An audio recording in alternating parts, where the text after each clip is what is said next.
Dans un monde en constante évolution, où l'urbanisation est de plus en plus présente, l'aménagement du territoire peut être responsable de la disparition d'espaces naturels. Par exemple, en France, 50% des zones humides ont disparu en 30 ans. C'est pourquoi il nous semble nécessaire de montrer l'importance des milieux aquatiques au sein des écosystèmes terrestres et de mettre en avant les mesures engagées pour les préserver. Partons à la découverte d'un exemple local sur le bassin de la Loire.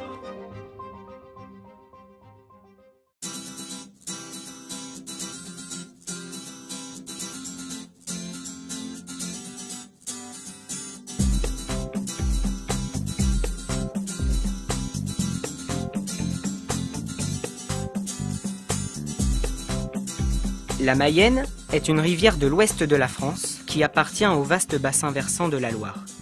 Elle prend sa source près d'Alençon et parcourt 200 km à travers 3 départements avant de rejoindre la Sarthe, Maine et se jeter dans le fleuve.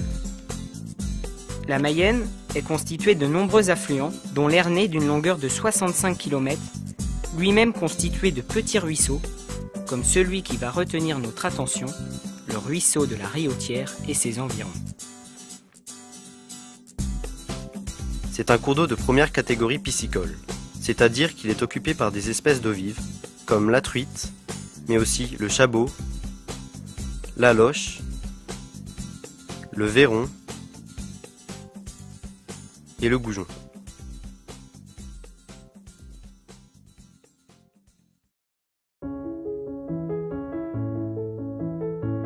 La truite est un poisson qui a besoin de conditions particulières pour effectuer sa reproduction.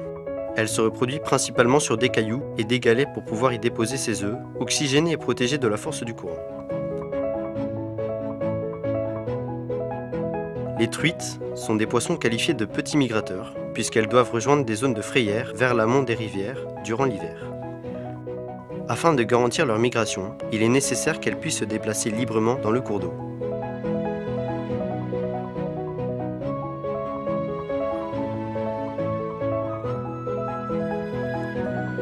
Les alevins auront besoin d'une bonne oxygénation pour pouvoir se développer, ce qui nécessite une vitesse de courant assez élevée.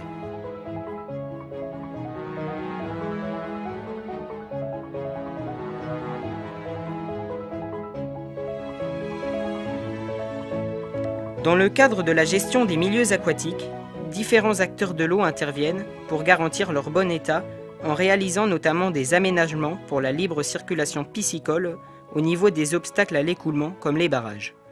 C'est le cas du syndicat de bassin pour l'aménagement de l'Ernée.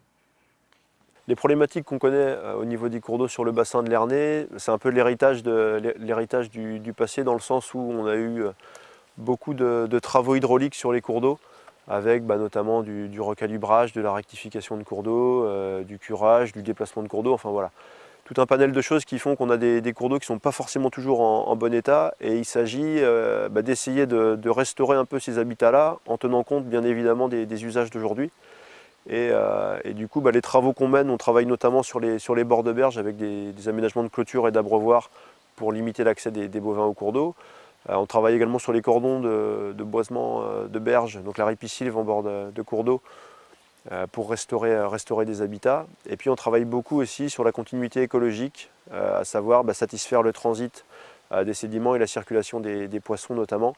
Et donc au niveau des ouvrages hydrauliques sur le cours de l'Ernée, ça se traduit notamment soit par de la suppression d'ouvrages s'il n'y a plus d'usage, soit par de l'aménagement en lien avec tous les usagers, avec notamment des passes à poissons, avec des rampes en enrochement ou des rivières de contournement notamment qui sont aménagées. C'est dans le cadre de la loi sur l'eau, dont la première date de 1964, suivie de la loi sur l'eau de 1992 et de l'actuelle datant de 2006, que le rétablissement de la libre circulation piscicole fait partie intégrante de l'atteinte du bon état écologique des cours d'eau, exigée par la directive cadre européenne sur l'eau. Certains milieux permettent également d'atteindre ce bon état. Non loin du ruisseau de la Riotière se dresse un milieu remarquable, la zone humide des Biseux. Elle participe au maintien du niveau d'eau du ruisseau durant toute l'année, car les zones humides jouent un rôle d'éponge sur les milieux. Ainsi, les surplus d'eau de l'hiver y sont retenus et sont relâchés lorsque le sol en a besoin. Les zones humides permettent donc de réduire les inondations et l'impact des sécheresses. C'est notamment pour cela qu'il est important de les préserver. Mais elles sont aussi des habitats d'intérêt communautaire. La zone humide des Biseux accueille des espèces végétales peu présentes sur le territoire comme la salicaire, la massette, la reine des prés et même la précieuse potentie des marais.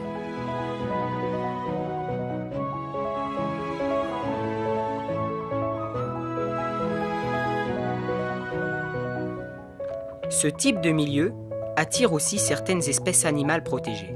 Une diversité d'amphibiens fréquente la zone, comme les salamandres, tritons,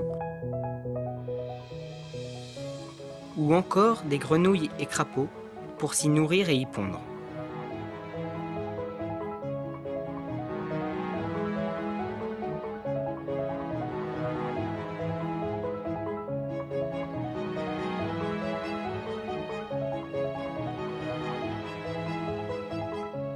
De nombreux insectes, arachnides et reptiles peuvent aussi y être observés. Comme l'argiope, un genre d'araignée que l'on peut trouver dans les prairies gorgées d'eau et qui déploie sa toile parmi les salicaires ou les massettes.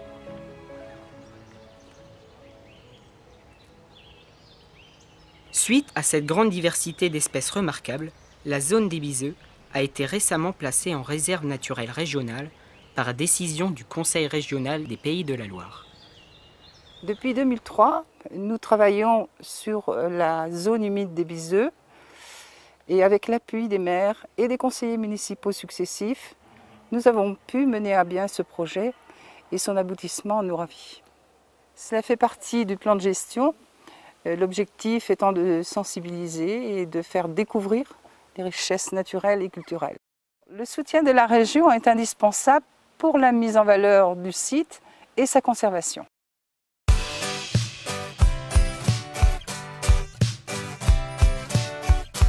La zone humide des Biseux est située à proximité du lycée Rochefeuille.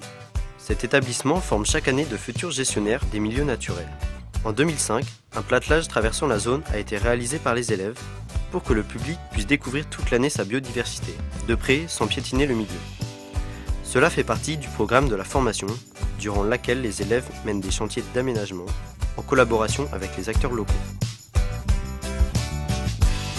Depuis 2005, en fait, le lycée Rochefeuille intervient sur la zone des Biseux. Donc au départ, on avait commencé à réaliser un sentier sur pilotis en bois pour que les gens puissent aller dans la zone et sensibiliser en fait les personnes. Depuis, on intervient aussi sur la zone en entretien. Donc on fauche une fois par an avec la classe de seconde gestion des milieux naturels et de la faune. On intervient aussi sur le cours d'eau avec le syndicat de bassin où là on a restauré le cours d'eau pour améliorer la qualité de l'eau et les habitats. Ces chantiers permettent aux élèves de s'impliquer sur le territoire puisque en fait ils rencontrent tous les acteurs lors des chantiers, donc comme là le syndicat de bassin, la communauté de communes, la commune, ce qui permet aussi de comprendre les logiques des différents acteurs en fonction des aménagements qu'on peut réaliser. D'autres acteurs interviennent sur la zone humide des Biseux et participent à sa valorisation. Des panneaux ont été installés sur le platelage par la commune d'Ernée. Ces panneaux ont pour but de présenter au public la faune et la flore principales présentes sur la zone humide.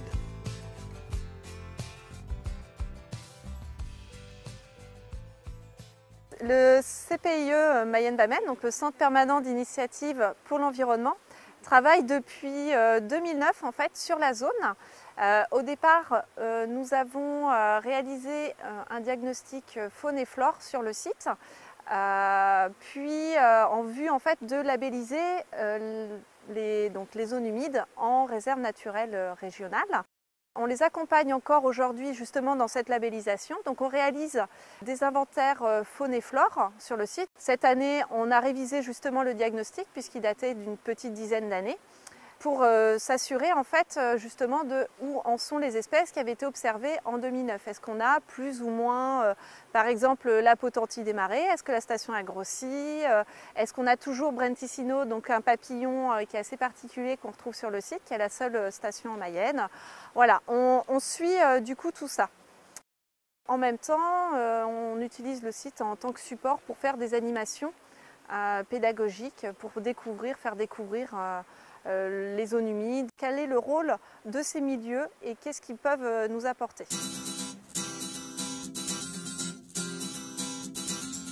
Pendant les années 40, une voie ferrée a été construite afin de répondre au développement du commerce et du tourisme. Elle longeait le ruisseau de la Riotière et la zone humide des Biseux. Aujourd'hui, cet ancien chemin de fer est devenu une voie verte, empruntée par les promeneurs, randonneurs et cyclistes pour se déplacer entre le ruisseau et la zone humide, où des panneaux d'information ont eux aussi été installés. Nous avons rencontré des riverains qui habitent ici depuis 82 ans et ont vu le paysage et les usages évoluer. Mes parents sont venus là en 1936. J'avais 2 ans. Et puis, quand ils ont arrêté, quand ils ont cessé l'exploitation, on a repris ça. Le dernier train a passé le 8 avril 87. Je l'ai en photo. Le voilà le dernier train. Le train passé... Ah oui, juste là-bas. Là. Années 50. Non, mais, oui, par là, dans les années 50, oui. Que les derniers trains de voyageurs ont passé. Et puis après, c'était les trains de marchandises. Les bestiaux, les engrais, tout ça, ils descendaient ça à la gare. Et les gens, quand ils passent là-bas, ils nous font bonjour. On répond, nous, mais je ne sais pas qui c'est.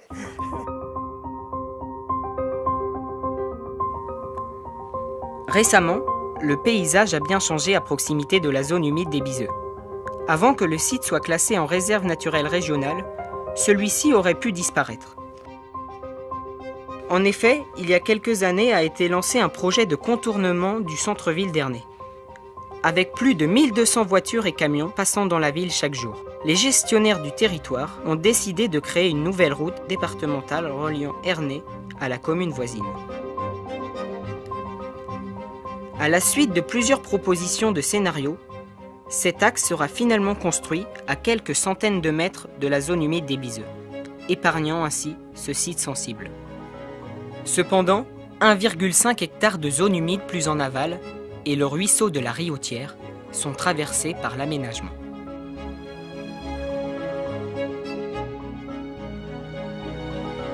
Afin de suivre les diagnostics et conseils de l'étude d'impact réalisés avant les travaux, le conseil départemental a dû mettre en place des mesures compensatoires.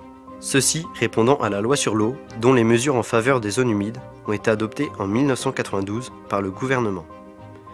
En compensation des travaux, il a donc été question de recréer 3 hectares de zones humides sur un site à proximité.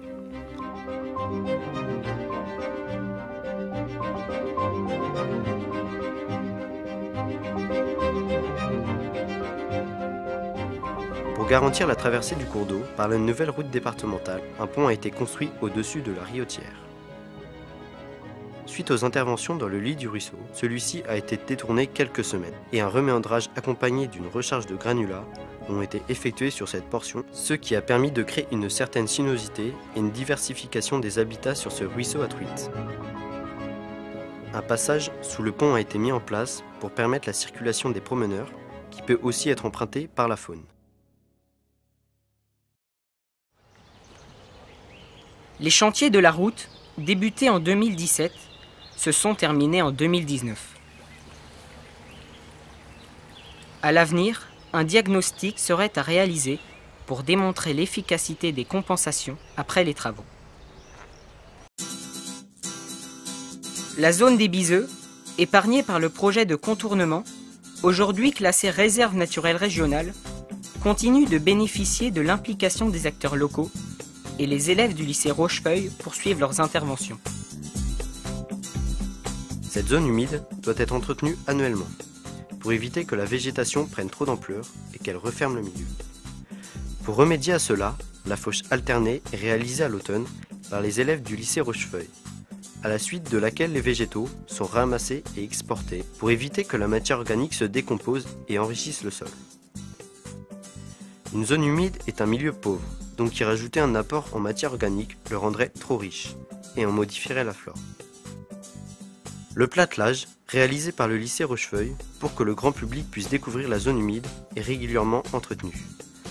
Un hôtel à insectes a été réalisé par les élèves et déposé sur la zone pour faciliter la survie hivernale des insectes qui colonisent le site.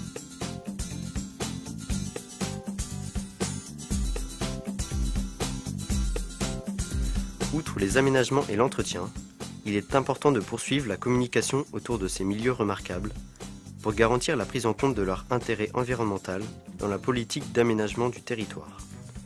La mise en valeur de ces milieux aquatiques, par le biais de parcours pédagogiques, de témoignages et de reportages semble nécessaire pour faire connaître au grand public le rôle de ces milieux fragiles à préserver.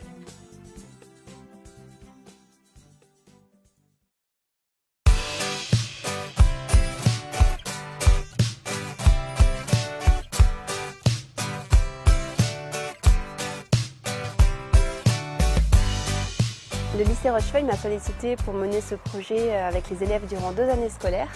Et l'objectif était de construire ensemble un scénario autour d'un sujet central de leur formation, qui est l'aménagement du territoire. Donc la volonté de leurs professeurs était de les faire travailler sur ce sujet, qui traite des interactions entre l'urbanisme et les milieux naturels, et qui met en valeur la biodiversité des milieux aquatiques. Donc l'idée, c'était de faire passer un message auprès du grand public sur un thème qui est bien souvent trop méconnu.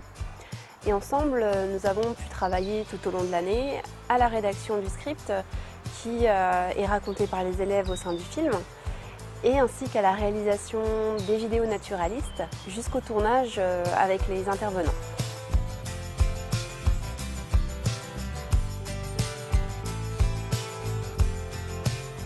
Donc les élèves se sont vraiment prêtés au jeu pour réaliser les images en fonction des saisons et des actions sur place. Et ce projet a permis de faire appel à leur capacité d'initiative, de communication, mais aussi d'autonomie sur le terrain, qui s'inscrit dans la formation de ces futurs gestionnaires du territoire.